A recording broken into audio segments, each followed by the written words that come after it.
السلام علیکم ورحمۃ اللہ وبرکاتہ۔ الحمد للہ وکفیٰ وسلام علی عبادہ الذین اصطفیٰ، اما بعد فاعوذ باللہ من الشیطان الرجیم، بسم اللہ الرحمن الرحیم۔ فبما رحمۃ من اللہ لنت لهم ولو كنت فظا غلیظ القلب لانفضوا من حولك، صدق اللہ العظیم۔ رب اشرح لی صدری ویسر لی امری واحلل عقدۃ من لسانی یفقہوا قولی۔ میرے محترم بھائیوں، بزرگوں اور دوستوں،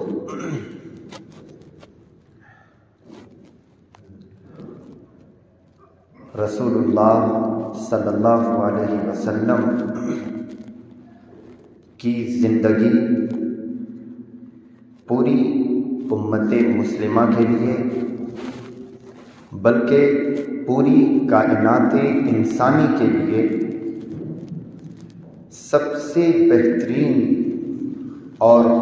سب سے اعلیٰ اسوہ اور نمونہ ہے۔ آپ صلی اللہ علیہ وسلم نے اپنی امت کی ہر گوشے میں، ہر ناحیے میں رہنمائی فرمائی ہے۔ انسانی طبقات میں جتنے بھی طبقات ہو سکتے ہیں اور ان کے کلچر، ان کی زندگی، ان کے معاملات جیسے بھی ہوں، جس طرح کے بھی ان کے زندگی گزارنے کے طریقہ کار ہوں، ہر شخص کے لیے، ہر فرد بشر کے لیے حضور صلی اللہ علیہ وسلم نے مکمل رہنمائی فرمائی ہے، اور کوئی بھی گوشہ آپ نے اپنی امت کے لیے اور پوری دنیا کے لوگوں کے لیے تشنا نہیں چھوڑا ہے۔ کوئی ایسا گوشہ نہیں چھوڑا جس میں کمی محسوس کی جائے کہ اس گوشے میں یا اس شعبے میں یا اس ڈپارٹمنٹ میں کوئی کمی رہ گئی ہو۔ آپ صلی اللہ علیہ وسلم کی پوری زندگی پوری دنیا کے لیے سب سے بہتر اور سب سے جامع نمونہ ہے۔ اللہ رب العزت نے آپ کو اسوہ اور نمونہ بنایا، اسی لیے آپ کے بارے میں صاف طور پر واضح الفاظ میں قرآن نے فرمایا لَقَدْ كَانَ لَكُمْ فِي رَسُولِ اللَّهِ أُسْوَةٌ حَسَنَةٌ، کہ تمہارے لیے تمہارے رسول میں یا اللہ کے رسول میں بہتر نمونہ ہے، بہتر آئیڈیل ہے۔ جہاں ایک طرف آپ کو نمونہ بنا کر بھیجا گیا، آئیڈیل بنایا گیا پوری دنیا کے لوگوں کے لیے، وہیں آپ کی بہت سی ایسی صفات کا تذکرہ فرمایا گیا ہے جو انسان کے اندر ہونی چاہیے، جو امت کے ہر فرد بشر کے اندر ہونی چاہیے۔ یوں تو آپ صلی اللہ علیہ وسلم کی شخصیت سب سے اعلیٰ، سب سے ارفع، سب سے بلند اور سب سے زیادہ اونچے درجے میں ہے، کوئی بھی شخص آپ کا مقابلہ نہیں کر سکتا۔ ہاں البتہ آپ کی سیرت طیبہ کو، آپ کی زندگی کو اپنا ضرور سکتا ہے، ان کی زندگی کو اپنی زندگی کے اندر داخل کرنے کی کوشش کر سکتا ہے کیا بلکہ کرنا چاہیے، اس بات کی ہمیں تلقین فرمائی گئی ہے۔ آپ پوری دنیا کے نبی ہیں، پورے عالم کے لیے نبی ہیں، عالمگیر نبی ہیں، رہتی دنیا تک کے نبی ہیں، آپ رحمت للعالمین ہیں، پوری دنیا کے لیے رحمت بنا کر بھیجے گئے ہیں اور آپ کو زحمت بنا کر نہیں بھیجا گیا۔ اسی لیے جو آیت آپ کے سامنے تلاوت فرمائی گئی اس میں فرمایا فَبِمَا رَحْمَةٍ مِّنَ اللَّهِ لِنْتَ لَهُمْ، کہ اللہ کی یہ رحمت ہے کہ آپ کو اللہ نے نرمی عطا فرمائی ہے۔ آپ کو چاہیے کہ آپ ہر کسی کے ساتھ نرم لہجہ اختیار کریں، نرمی کے ساتھ پیش آئیں۔ وَلَوْ كُنْتَ فَظًّا غلیظ القلب، اگر آپ ذرا بھی تند خو ہوئے یا آپ سخت گیر ہوئے، آپ نے ذرا برابر بھی اگر سختی دکھائی تو یہ سارے کے سارے لوگ بجائے اس کے کہ آپ کو اپنائیں آپ سے دور ہو جائیں گے۔ تو یہ آپ صلی اللہ علیہ وسلم کی زندگی پوری دنیا کے لوگوں کے لیے ایک بہتر نمونہ ہے۔ ہر فرد بشر کو چاہیے کہ وہ آپ کی زندگی کو پڑھے، آپ کی سیرت طیبہ کو جاننے کی کوشش کرے اور اس پر عمل کرنے کی کوشش کرے۔ رسول اللہ صلی اللہ علیہ وسلم نے اپنی پوری زندگی میں ہم سب کو عمل کر کے دکھلایا ہے۔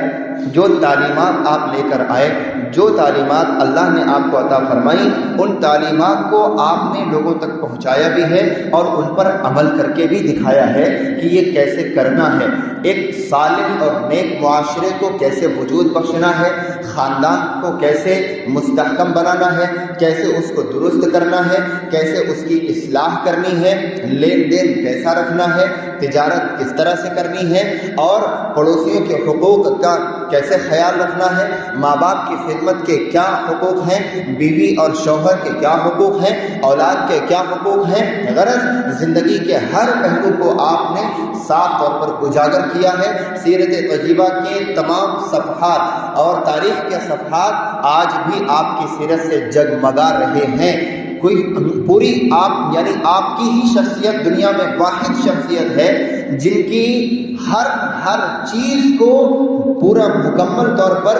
ریکارڈ کیا گیا ہے اور آپ کی ہر چیز موجود ہے۔ آپ کیسے کھانا تناول فرماتے تھے، آپ لوگوں سے بات چیت کیسے کرتے تھے، آپ معاملات کیسے رکھتے تھے، آپ کی گھریلو زندگی کیسی تھی، آپ کی باہر کی زندگی کیسی تھی، آپ اپنے اہل خانہ کے ساتھ کیسے رہتے تھے، آپ کی اپنے ازواج کے ساتھ معاملات کیسے تھے، ان کے حقوق کی آپ کیسے پاسداری کرتے تھے، یہ تمام چیزیں موجود ہیں۔ آپ دیکھیں کہ کائنات کے سب سے افضل شخص، کائنات کے سب سے افضل انسان حضور پاک صلی اللہ علیہ وسلم جو فخر رسول ہیں، تمام انبیاء کے سردار ہیں، آپ ان کی زندگی کو پڑھیں۔ گھریلو زندگی جہاں ایک طرف آپ اپنے گھر میں اپنے ازواج کے ساتھ ہاتھ بٹا رہے ہیں، کہیں آپ اپنے کپڑوں میں پیبند لگا رہے ہیں، پیبند کاری کر رہے ہیں، اور اسی طرح سے گھریلو چھوٹے چھوٹے کاموں میں آپ مشغول ہیں، وہیں دوسری طرف آپ اپنے پڑوسیوں کے ساتھ اچھا سلوک بھی کر رہے ہیں۔ آپ ہر کسی کی ہر مظلوم کی داد رسی فرما رہے ہیں، آپ مظلوموں، محتاجوں، یتیموں، بیواؤں اور ہر کسی کے ساتھ اچھا سلوک کر رہے ہیں، ہر کسی کی ضرورت کو جان رہے ہیں، پرکھ رہے ہیں، اور اس کو یعنی ان کی مدد کرنے کی بھی آپ کی پوری کوشش ہے۔ اسی لیے آپ صلی اللہ علیہ وسلم کی پوری زندگی ہمارے سامنے موجود ہے، کم و بیش آپ کی ہر چیز ہمارے سامنے موجود ہے کہ آپ کس طرح مظلوم کی حمایت فرما رہے ہیں، مریض کی عیادت کر رہے ہیں، یتیموں اور کفیل اور یتیموں کی کفالت آپ کس طرح فرما رہے ہیں، یہ تمام چیزیں آپ کی حیات طیبہ کی ہمارے سامنے کم و بیش مکمل طور پر موجود ہیں۔ اسی لیے ہر فرد بشر کو چاہیے کہ وہ آپ کی زندگی کو اپنانے کی کوشش کرے، آپ کی زندگی کو اپنے اندر ڈھالنے کی کوشش کرے۔ آپ صلی اللہ علیہ وسلم نے اہل خانہ اور قرابت داروں کے بعد یعنی رشتہ داروں اور گھر والوں کے بعد سب سے زیادہ جو حقوق فرمائے وہ پڑوسیوں کے حقوق فرمائے کہ پڑوسیوں کے ساتھ ہمارے معاملات کیسے ہوں، پڑوسیوں کے ساتھ ہمارا سلوک کیسا ہو۔ روایت میں آتا ہے کہ آپ صلی اللہ علیہ وسلم فرماتے ہیں کہ حضرت جبرائیل علیہ السلام نے مجھے پڑوسیوں کے حقوق کی اتنی زیادہ تلقین فرمائی، اتنے زیادہ پڑوسیوں کے حقوق کے بارے میں بتلایا کہ مجھے شبہ ہونے لگا کہ پڑوسیوں کو کہیں وراثت کا حقدار نہ ٹھہرا دیا جائے، کہیں ان کو وراثت میں حق نہ مل جائے، یعنی وراثت کا حقدار انہیں ٹھہرا دیا۔ اتنی زیادہ تلقین فرمائی کہ پڑوسیوں کے ساتھ کیسے معاملات رکھنے ہیں۔ صالح اور نیک معاشرہ اسی طرح وجود میں آتا ہے کہ ہماری گھریلو زندگی سے باہر کی زندگی تک ہر چیز ہماری زندگی آئینہ دار ہو، ہم جو اندر ہوں وہی باہر ہو۔ ہم گھریلو یعنی گھر کے اندر انسان اپنے آپ کو چھپا نہیں سکتا۔ گھر کے اندر کا معاملہ یہ ہے کہ گھر میں ہر وقت کئی بار اپنے گھر والوں کے ساتھ سامنا ہوتا ہے، گھر والوں کے سامنے جانا، اور اپنا انسان مزاج اپنی فطرت کو گھر میں کب تک چھپا کے رکھ سکتا ہے؟ یہ ناممکن ہے کہ کوئی انسان اپنے آپ کو گھر میں چھپا کر رکھے۔ لہذا ہر شخص اپنے گھر میں ظاہر ہونا ہی ہے، ہر شخص کو ظاہر ہونا، ہر شخص ظاہر ہو کر رہے گا۔ بہت سارے افراد ایسے ہیں کہ جو گھر میں تو بہت ہی بہت ہی بدسلوکیاں کرنے والے اور گھریلو زندگی ان کی بہت ہی زیادہ خراب ہوتی ہے، باہر وہ ظاہری طور پر پارسا اور نیک اور صالح بنتے ہیں، بلکہ یوں کہا جائے کہ جو لوگ گھر میں اپنے اچھے نہیں ہیں، اپنی بیویوں کے ساتھ، اپنے اہل خانہ کے ساتھ، اپنی اولاد کے ساتھ اور اسی طرح سے اپنے ماں باپ کے ساتھ جو لوگ اچھے نہیں ہیں، وہ باہر اگر پارسا اور نیک بن رہے ہیں، باہر اپنی شرافت اور باہر اپنی مجد و شرافت دکھا رہے ہیں، تو وہ شریف انسان نہیں ہیں، بلکہ وہ شرافت کا ڈھونگ رچنے والے لوگ ہیں اور شرافت کا وہ ڈھونگ رچ رہے ہیں۔ لہذا ہر شخص کو چاہیے کہ وہ جس طرح اپنے گھر کے اندر ہے اسی طرح سے وہ اپنی باہر کی بھی زندگی ویسے ہی رکھے، سامنے ویسے اسی طرح لوگوں کے ساتھ پیش آئے۔ اسی لیے حضرت ابو شریح رضی اللہ عنہ کی ایک روایت ہے کہ آپ صلی اللہ علیہ وسلم نے 3 مرتبہ قسم اٹھا کر کے فرمایا کہ بخدا وہ مومن نہیں ہے۔ آپ نے فرمایا بخدا وہ مومن نہیں، خدا کی قسم وہ مومن نہیں، بخدا وہ مومن نہیں۔ صحابہ کرام رضوان اللہ علیہم اجمعین نے آپ کی یہ شدت دیکھی کہ آپ قسم اٹھا کر کے فرما رہے ہیں کہ خدا کی قسم وہ مومن نہیں۔ سب صحابہ کرام نے عرض کیا کہ اللہ کے رسول کون مومن نہیں ہے؟ کون ایسا شخص ہے جو ایمان سے خارج ہے اگر اس کے اندر یہ صفات نہ پائی جائیں؟ آپ صلی اللہ علیہ وسلم نے فرمایا کہ وہ شخص جس کا پڑوسی اس کے شر سے محفوظ نہ ہو، جس کا پڑوسی اس کے شر سے، اس کے تکلیفوں سے محفوظ نہ ہو۔ اسی لیے آپ نے جا بجا اس کا ذکر فرمایا، من سلم المسلمون من سلم المسلمون من لسانہ و یدہ، حقیقی مسلمان وہ ہے، حقیقی اسلام والا وہ ہے جس کے شر سے، جس کے ہاتھ سے اور جس کی زبان سے اس کا پڑوسی محفوظ ہو، وہ حقیقی مسلمان اور اسلام کو قبول کرنے والا، آپ کی تعلیمات پر عمل کرنے والا ہے۔ اسی طرح حضرت ابو ہریرہ رضی اللہ عنہ کی ایک روایت ہے کہ ایک شخص نے کہا، اے اللہ کے رسول، فلاں عورت کا ذکر ہوتا ہے کہ وہ دن میں بہت زیادہ روزے رکھا کرتی ہے، دن میں بہت روزے رکھتی ہے، نمازیں پڑھتی ہے، صوم و صلات کی پابند ہے، لیکن اس کا اپنے پڑوسیوں کے ساتھ اچھا سلوک نہیں ہے۔ آپ نے فرمایا وہ جہنمی عورت ہے۔ اسی طرح ایک اور عورت کا ذکر کیا گیا، فرمایا کہ اس کا ذکر صوم و صلات کی قلت کے ساتھ ہوتا ہے، یعنی اس کے پاس زیادہ روزے اور نماز نہیں ہے، ہاں البتہ اس کا اپنے پڑوسیوں کے ساتھ بہت اچھا سلوک ہے، وہ پڑوسیوں کے ساتھ بہت اچھے سے پیش آتی ہے۔ آپ نے فرمایا کہ وہ جنتی ہے۔ یہ وہ تعلیمات ہیں چھوٹی چھوٹی جو ہمارے لیے مشعل راہ کی حیثیت رکھتی ہیں، جنت اور جہنم تک کے فیصلے ہمارے لیے اس سے صادر ہو سکتے ہیں۔ آج ہمارے معاشرے کو دیکھا جائے، آج خاص طور پر اسلام کو ماننے والوں کے معاشرے کو دیکھا جائے، کیا حال ہے پڑوسیوں کے ساتھ اور کیسے سلوک ہوتے ہیں، ایک دوسرے کی غیبت کرنا، ایک دوسرے کی لگائی بجھائی کرنا، وہاں کی بات وہاں پہنچانا، وہاں کی بات وہاں کرنا، ان کے خلاف ان کو ورغلانا، ان کے خلاف ان کو بہکانا، یہ طرح طرح کی وہ باتیں ہیں جو آج ہمارے اندر، معاشرے کے اندر موجود ہیں اور معاشرے کو اندر سے کھوکھلا کر رہی ہیں۔ اندر سے نفرت، حسد، کینہ، کپٹ، جلن، یہ ساری چیزیں ان کے اندر بڑھتی جا رہی ہیں، بڑھتی جا رہی ہیں، یہاں تک کہ پڑوسیوں کا ایسا معاملہ ہے کہ اگر ہمیں ذرہ برابر کسی کی برائی معلوم ہو جائے تو ہم اس کو بیان کرنے میں ذرہ برابر دریغ نہیں کرتے۔ اللہ رب العزت کے 99 صفاتی ناموں میں ایک صفاتی نام ہے ستار۔ الستار عیوب کو چھپانے والے ہیں اور آپ گناہوں کو معاف کرنے والے ہیں۔ جب اللہ رب العزت اپنے بندوں کے گناہوں کو، اپنے بندوں کی برائیوں کو چھپا رہا ہے تو ہم کون ہوتے ہیں؟ کسی کی برائی معلوم ہو جائے تو اس کو بالکل ببانگے تو ہر لوگوں کے سامنے بیان کرنے لگ جائیں، یہ غیبت کرنا گناہ کبیرہ میں شمار کیا گیا ہے۔ اسی طرح سے چغلی کرنا گناہ کبیرہ میں شمار کیا گیا ہے، اور گناہ کبیرہ کے بارے میں علماء نے لکھا ہے کہ گناہ کبیرہ ایک گناہ بھی ایسا ہے، یعنی گناہ کبیرہ ایک گناہ بھی جو ہے وہ انسان کو جنت سے جہنم میں لے جانے کے لیے کافی ہے۔ انسان کو جنت سے، اگر وہ جنت میں جا رہا ہے اور کوئی شخص کھڑا ہو گیا اور اس نے دعویٰ کر دیا کہ اس نے مجھے دنیا کے اندر برے لقب سے پکارا تھا، یا اس نے میری برائی کی تھی، مجھ پر تہمت لگائی تھی، یا یہ شخص میرے نقصان پر خوش ہوا تھا، یا اس نے یہ گناہ کیے تھے، تانا دیا تھا، برے لقب سے پکارا تھا، یا میری عیب جوئی کی تھی، کوئی بھی کبیرہ گناہ بہت سارے علماء نے لکھے ہیں جن کی تعداد تقریباً 100 سے بھی زائد گناہوں کی لکھی گئی ہے. تو اگر ایک گناہ بھی ایسا ہو گیا، کوئی شخص کھڑا ہو گیا کہ اس نے میری غیبت کی تھی، اور واقعی میں اگر اس نے غیبت کی ہوگی تو اس کو جنت میں داخلے سے روک دیا جائے گا. ہم ان چیزوں کو بہت معمولی سمجھتے ہیں، چھوٹا چھوٹا سمجھتے ہیں. آپ صلی اللہ علیہ وسلم کی تعلیمات ہمارے لیے واضح اور روشن تعلیمات ہیں. ہمارے لیے ضروری ہے کہ ہم ان پر عمل کریں، عمل کرنے کی کوشش کریں اور ان کو اپنی زندگی کے اندر لانے کی کوشش کریں. لہذا آج ضرورت ہے کہ مسلمان اپنے پڑوسیوں کے علاوہ